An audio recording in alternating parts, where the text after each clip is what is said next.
Good evening and welcome to California Today. I'm Bill Thomas, and here's a preview of some of today's stories. Ethnic studies in public education faces mixed opinions in the country. We'll hear what community members in the Bay Area have to say about one school district's curriculum. A Southern California-based satellite launch company is now filing for bankruptcy. This comes as they laid off over 80% of their workforce last month. The state's attorney general says his department seized over 1,000 firearms last year, and dozens of those weapons are ghost guns.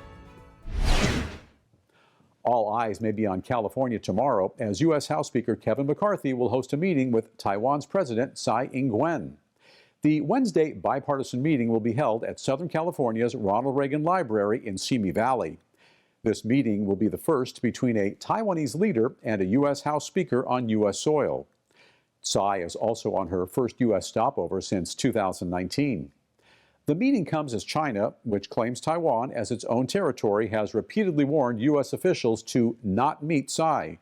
But Taiwan's de facto embassy in Washington, D.C. says the president engages with the American friends in line with past precedents. Stay tuned tomorrow for NTD's live stream of the event at ntd.com/live.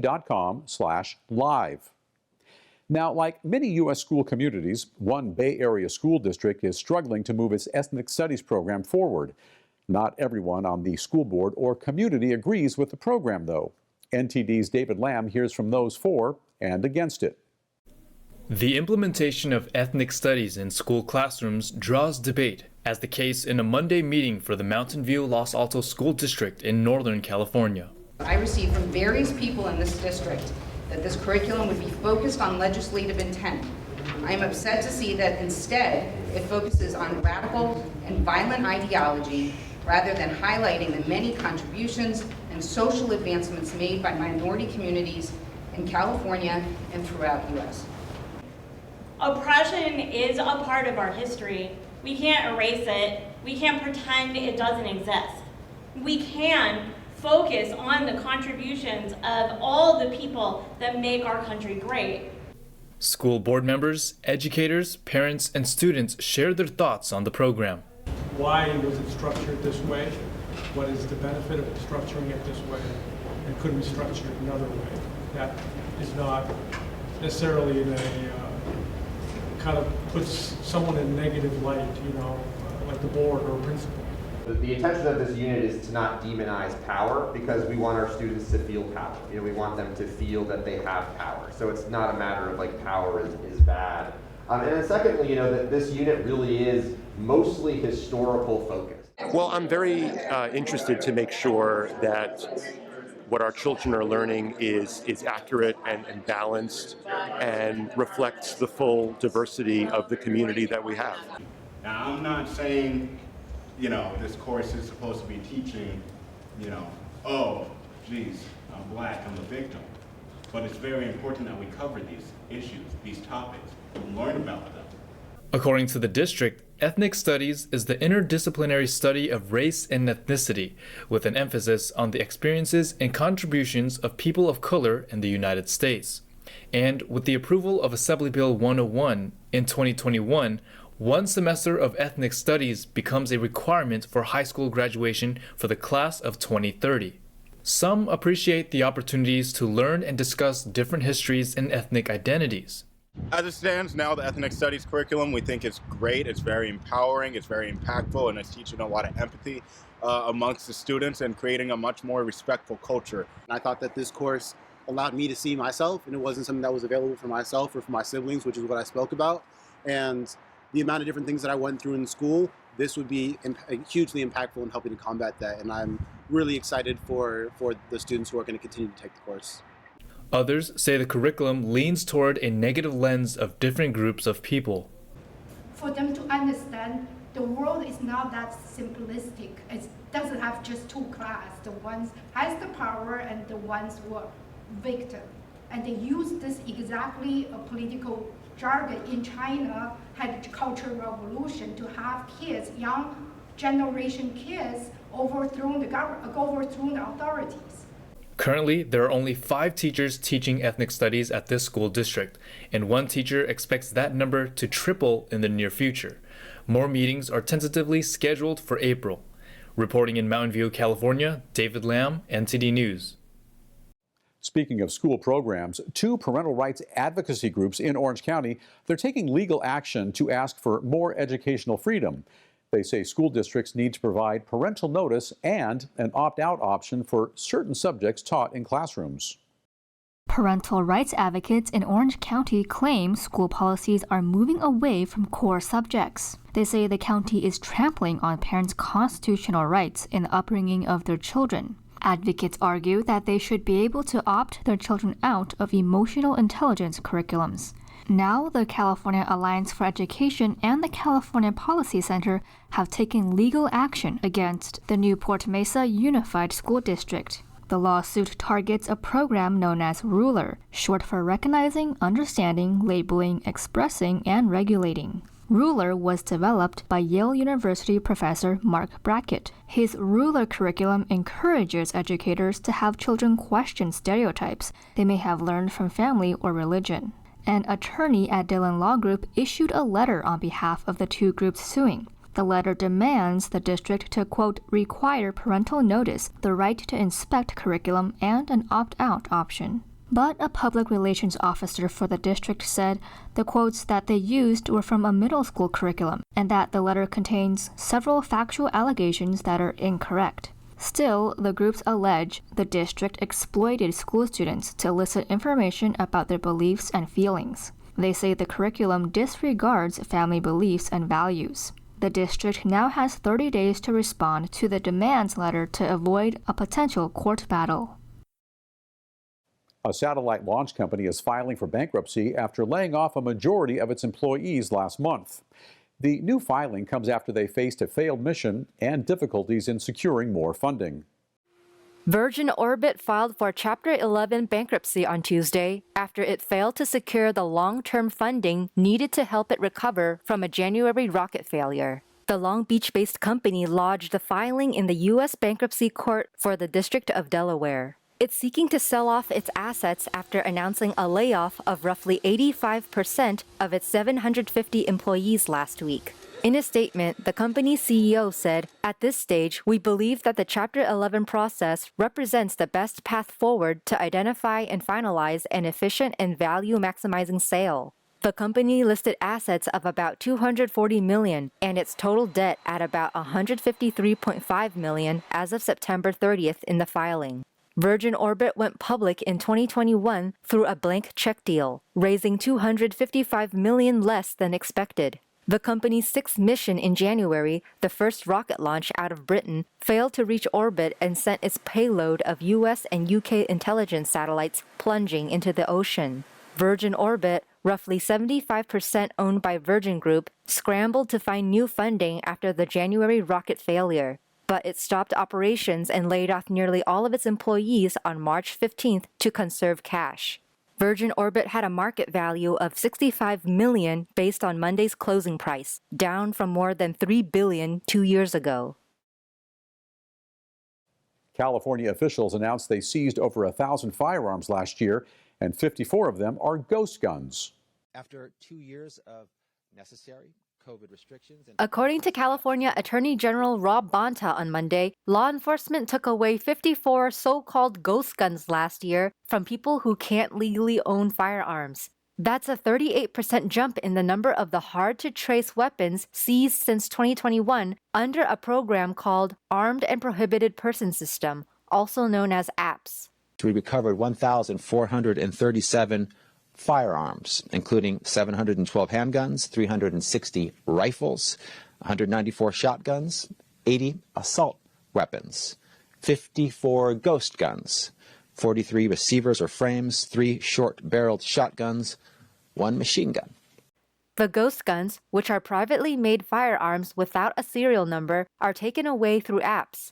The California Registry cross-matches databases to find people who legally purchased firearms but are now banned from ownership because they have been convicted of felonies or a violent misdemeanor or have a history of domestic violence or mental illness. State and local authorities then can move to seize the weapons under the program, which began in 2006.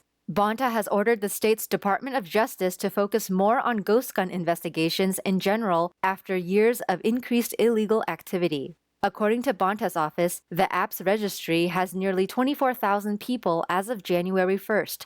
Nearly 9,300 are active cases, and almost 15,000 include people who are incarcerated, have moved out of state, or cannot be located after multiple attempts. We'll take a short break now, but here's a look at what we have for you when we come back.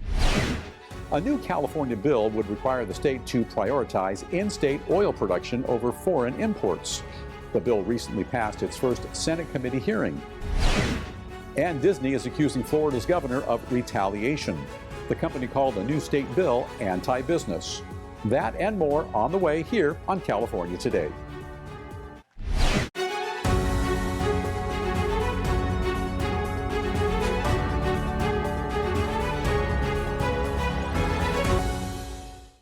Welcome back to California Today. I'm your host, Bill Thomas. A California bill would require the state to prioritize in-state oil production over foreign imports from countries with low environmental standards and human rights abuses. The proposal recently passed the Senate Environmental Quality Committee. NTD's Jason Blair has more on the bill. A bill in California that would make in-state oil production a priority over certain foreign imports was unanimously passed by the Senate Environmental Quality Committee on Wednesday. Senate Bill 15 was authored by Bakersfield Senator Shannon Grove. The bill would have the Energy Commission list which oil import countries commit human rights abuses and which have lower environmental standards than California for oil production. Have the State Board annually assess the greenhouse gas emissions from transporting imported oil to California. Have the Energy Commission provide data annually in accordance with the Petroleum Industry Information Reporting Act of 1980. Have the division provide a website link with data on the air quality emissions from transporting oil to the state. Senator Shannon Grove said during the meeting on March 29th, quote, "If the governor and legislative Democrats are serious about lowering the price of gasoline in California, they should immediately pass SB 15. Why would we import millions of barrels of oil from countries hostile to our values when we can produce the most climate-compliant oil right here?" Senate Bill 15 will next be heard by the Committee on Energy, Utilities, and Communications. Jason Blair, NTD News, California. A proposal to clear out Los Angeles County's jail system was pulled from this week's Board of Supervisors agenda. The agenda change came amid opposition from law enforcement and board members. LA's Board of Supervisors pulled from this week's meeting agenda a proposal to clear out jails in the county. The motion would, quote, depopulate and decarcerate the jails. The change came amid opposition from board members and law enforcement groups. This included the Los Angeles County Association of Deputy District Attorneys, who called the proposal, quote, dangerous and reckless. The Los Angeles County Police Chiefs Association also opposed the bill. They wrote a letter to the board saying the measure would, quote, erode community safety and quality of life. The association also said it did not receive advance notice of the motion. The proposal was introduced by Supervisors Hilda Solis and Lindsay Horvath and was scheduled for a vote on Tuesday. Solis said the motion primarily called for the re-implementation of a zero bail system that would set pretrial bail at $0. It would have also given sheriffs the choice to use electronic monitoring instead of incarceration. But Board of Supervisors Chair Janice Hahn also issued a statement saying she planned to oppose the motion. She said any plan to reduce the population of our jails needs to be decided in partnership with law enforcement. But she says she agrees with the need to address jail overcrowding. And Los Angeles County will be deploying a new team of security officers who will patrol public transit buses, and at least half of the new hires will be armed. The move comes after an uptick in assaults on several public transit routes. Last week, the Los Angeles Metro Board of Directors decided to fund and hire 48 security officers that would be deployed on buses throughout Los Angeles County. In a March 27th statement, Los Angeles County Supervisor and Metro Board member Janice Hahn says that the transit riders deserve to be safe. The statement reads, quote, "It's important that we are finally going to have a team of transit security officers who are dedicated to our buses and are actually riding them alongside our passengers."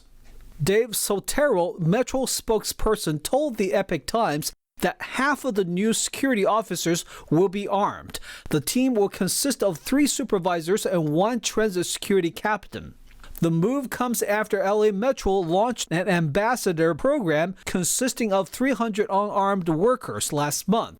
The board's decision to hire additional security officers aims to help advance their current public safety plan to ensure the safety of transit riders and operators. The agency reported 158 incidents of bus operators being assaulted in 2022, which is an increase from the 115 incidents reported in 2021. In addition to the new Metro personnel, the agency is working with both the city and county of Los Angeles to add homeless outreach, drug addiction, and crisis intervention teams on its buses and trains. Officials are also improving security cameras, lighting, and the cleanliness of transit stations and buses. There isn't much magic happening between Disney and Florida. Disney CEO is accusing the governor of retaliating against the company, calling a new state bill anti-business. Walt Disney CEO Bob Iger fired back at Florida Governor Ron DeSantis on Monday, saying the governor's position on a piece of legislation was retaliation against Disney and, quote, anti-business.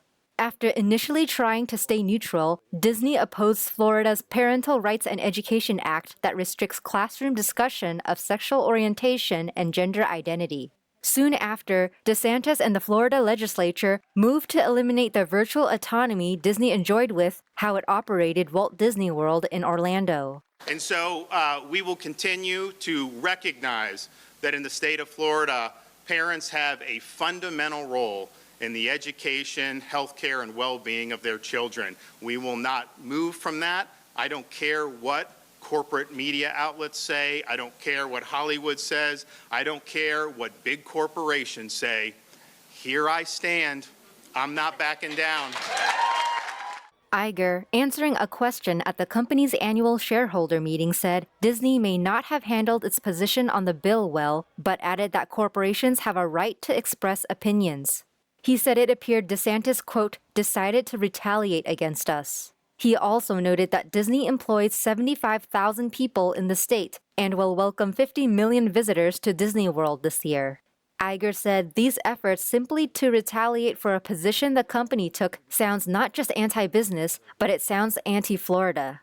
A proposal, backed by the National Legal and Policy Center, called for Disney to provide an annual report on its reliance on China for raw materials, finished products, theme park revenue, and labor, but shareholders rejected it. In a 27-page document supporting the proposal, the group accused Disney of, quote, repeated capitulation to the Chinese government to retain access to Chinese audiences.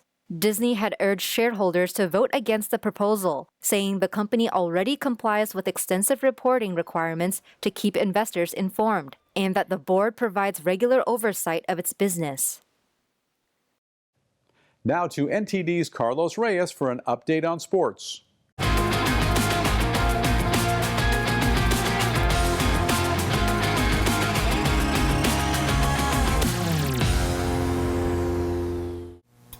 Hi, I'm Carlos Reyes, taking you through the California Today Sports Roundup.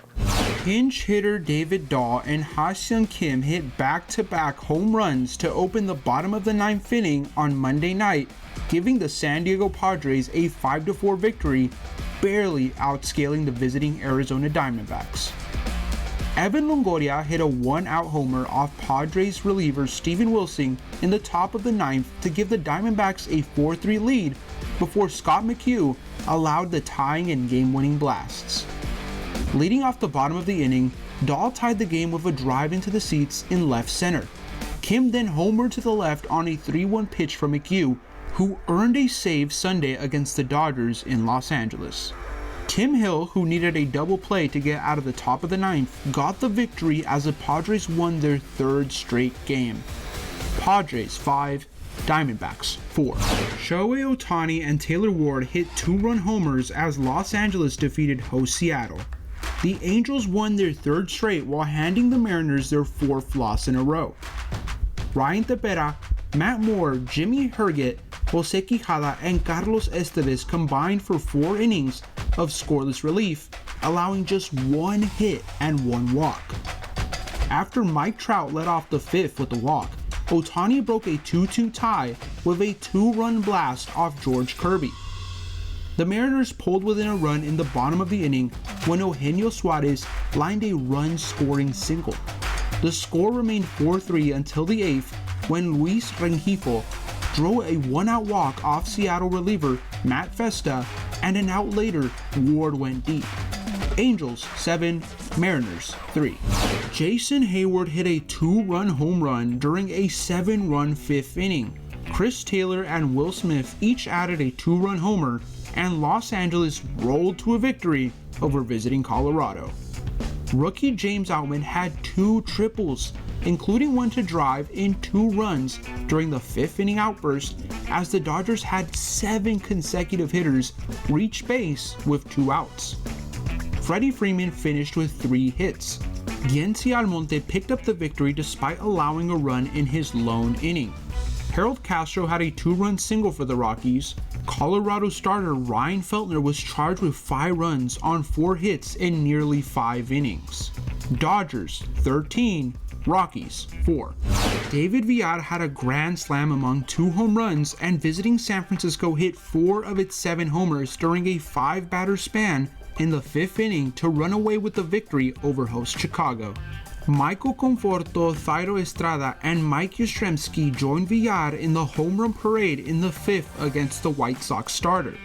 Jock Peterson and Bryce Johnson also went deep for the Giants, who overpowered the White Sox after totaling just 2 homers in their season-opening 3-game series at the New York Yankees. Right-hander Anthony DeSclafani was the beneficiary of the powerful support, coasting through 6 shutout innings and allowing 3 hits. He struck out 4 and did not walk a batter. Kopech was pulled 2 outs into the 5th, having allowed 7 runs and 8 hits. He walked 3 and struck out 5. Giants 12, White Sox 3. And that is it for today's Sports Roundup. I'm Carlos Reyes. Thank you for watching. That's all we have for you tonight, and would like you to join us again on California Today every weekday at 8:30 p.m. Also, please make sure to check out our broadcasts on our California Today webpage, and you can find that at ntd.com/California-Today.